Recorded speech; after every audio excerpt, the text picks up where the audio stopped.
About 45 miles away from Damascus, the capital of Syria, and I can point you the direction. You see, look, there is a big city down there.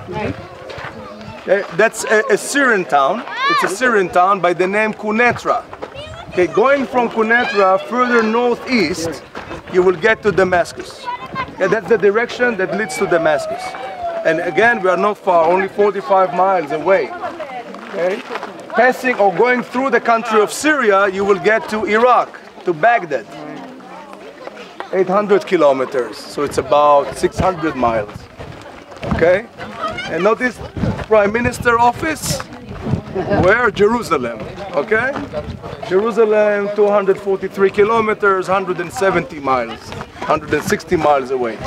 Look, just below us, the cultivated area, the farmland, down here belongs to Israel. Okay?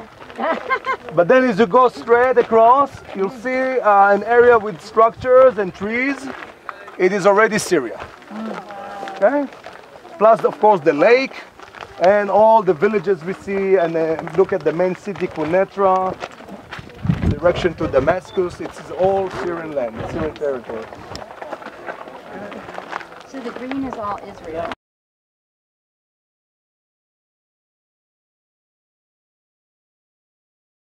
Okay, in between 1967 and 1973, the Arabs, the Arab countries, they were seeking to become even with us. Revenge. They were seeking for a revenge. And they have prepared their armies for a war, future war with Israel. Okay? And the problem was that the Israelis didn't realize it. Okay? After this great victory in 1967, yeah, the concept of the Israelis, that the Arabs have learned their lesson. Okay, and they won't mess around with us anymore. And if yes, we will take care of it. What a lesson. They didn't put their trust in God, and they put their trust in their own strength. What a bad mistake. Okay, and that was a big mistake of the Israelis. They were sleeping. They were simply sleeping while the Arabs were preparing, and they were well equipped. And we didn't realize it, or we didn't want to see it. There were like clear signs months before the war, in October '73, that something is about to happen. You know who was the Prime Minister of Israel back then? Golda Meir, the lady, Golda Meir. Well, she was a good Prime Minister until October '73. Okay, the Minister of Defense, it's another famous name, Moshe Dayan, Minister of Defense. So the intelligence, they kept saying, you know, something is about to happen, but they didn't give like a higher alert. And there were clear signs that something is going to happen, but they did nothing about it. They didn't even call the reserve. They didn't prepare the reserves. Nothing. They said, oh, no, it's not. It's just a drill. And if something will happen, we will take care of it. I mean, our soldiers will take care of it. Even King Hussein, the king of Jordan, and he was not interested in another big conflict in the Middle East. He met Golda Meir, he met in secret, yeah, because we didn't have a diplomatic relationship with them, warning Israel, watch out, there is going to be a big war. They didn't want to listen. That's amazing, you know, still, many families who lost their loved ones are asking the question, what went wrong? How could it be that you were so blind? And in October 1973, middle of October, it was the day of Yom Kippur. Yom Kippur is the day of atonement. Yeah. So the people were all at home and synagogues and so, and then came the attack, a surprise attack. It was 2:00 p.m. Yeah, noontime, afternoon, and then a massive attack of the Egyptian army all along the Suez Canal and the Syrian army. Okay? And I guess you've heard a little bit about it. The Egyptian army came over the Suez, took all the Israeli positions there. You know, along the Suez Canal, which is about 80 miles long, the number of the soldiers we had there, 400. 80 miles in different positions, and the Egyptians came with thousands, and they attacked, and they just couldn't stop them. Here, all along the Golan Heights, all the way from here south, the Israelis had 177 tanks. That's all, 177 tanks. When the surprise attack began, the Syrians came in with 1,500 tanks. Okay? Can you imagine? Thousands of armored vehicles and troops. So the soldiers were trying to do their best, to stop the invasion, not with a big success. And I'll tell you a story. I think you should all maybe listen to it. And they came from two different directions. One of their main effort was through the valley. You see, they came from the direction of Quneitra, Damascus in, and if you follow the valley to the left, down, you will get where to Caesarea Philippi, right? The road that we were following earlier, and down to Kiryat Shmona, to the northern part of the valley. And another effort was made through there, you see, over the hills, down where to? Sea of Galilee. Sea of Galilee. So the big plan of the Syrian was to get down from two different directions to take the whole valley below, okay, including the Sea of Galilee and the Galilee region. Now here the Syrians did have a success. They were able to conquer from here south all the central part of the Golan, and the southern part of the Golan was taken by the Syrian army. In fact, 6 of their tanks went down all the way to the Jordan River. And then they just stopped and waited. But there was nobody there to stop them. If they wanted to, the road to Tiberias was open for them. Now soon I'll share with you why they stopped, okay? It's a great story. Don't miss it, okay? Remember, we're talking also about the Syrians who came through here. Again, we're talking about hundreds of tanks coming in, thousands of troops through the valley. The Israelis here at this point had 40 tanks, that's all. And the 40 tanks, you see the hills, there's a cultivated area, and then you go up, there is a hill there, right? Right.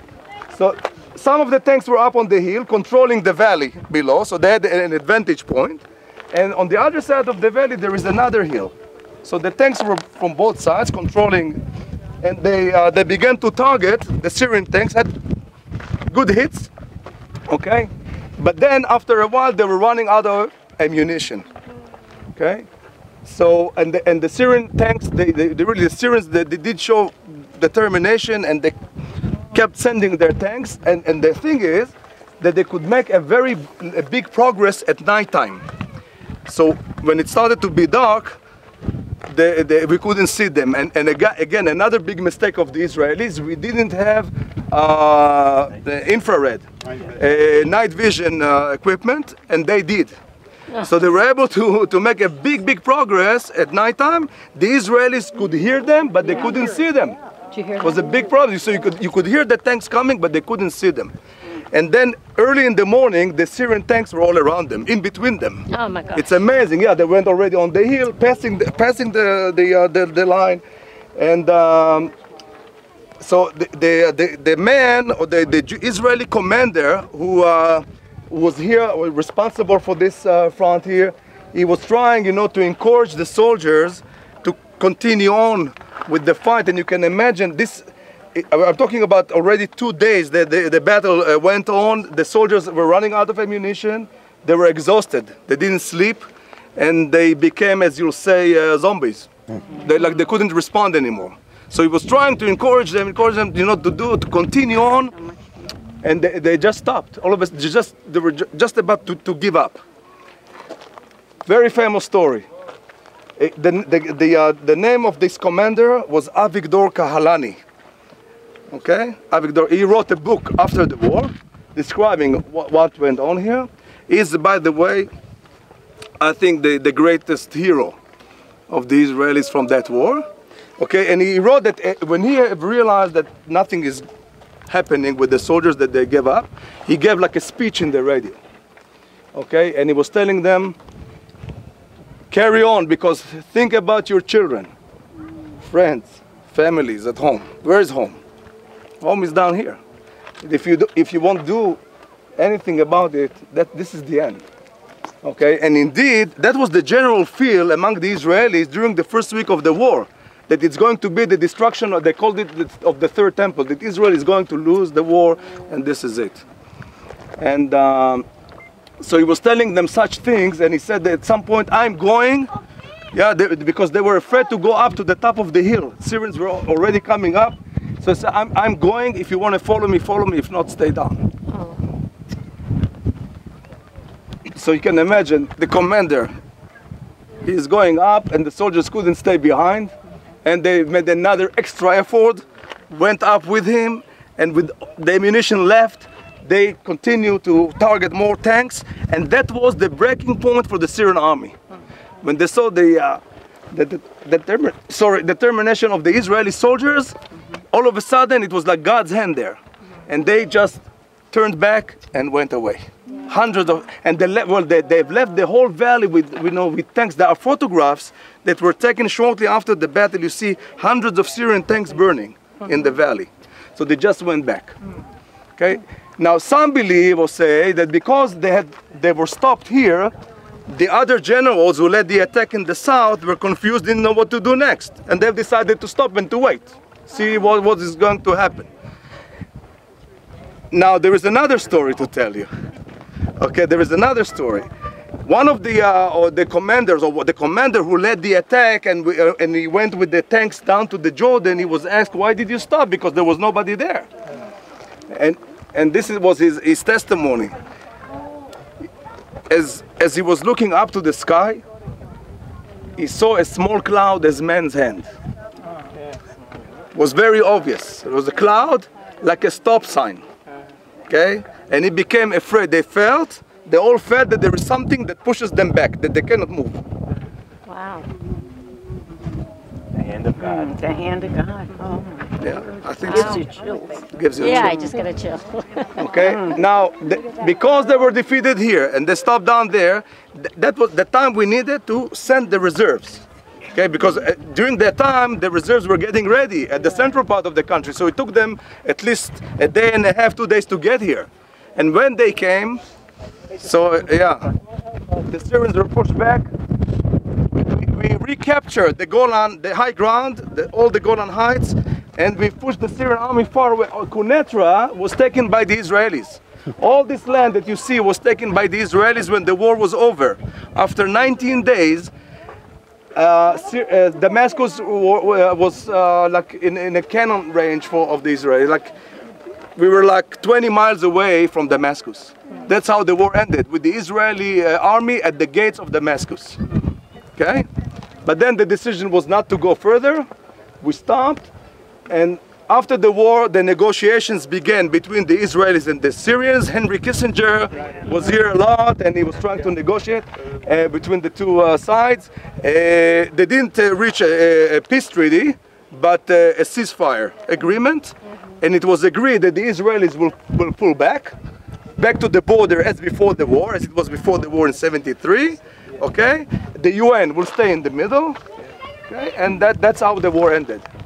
Again, with a great victory, no doubt. Yeah.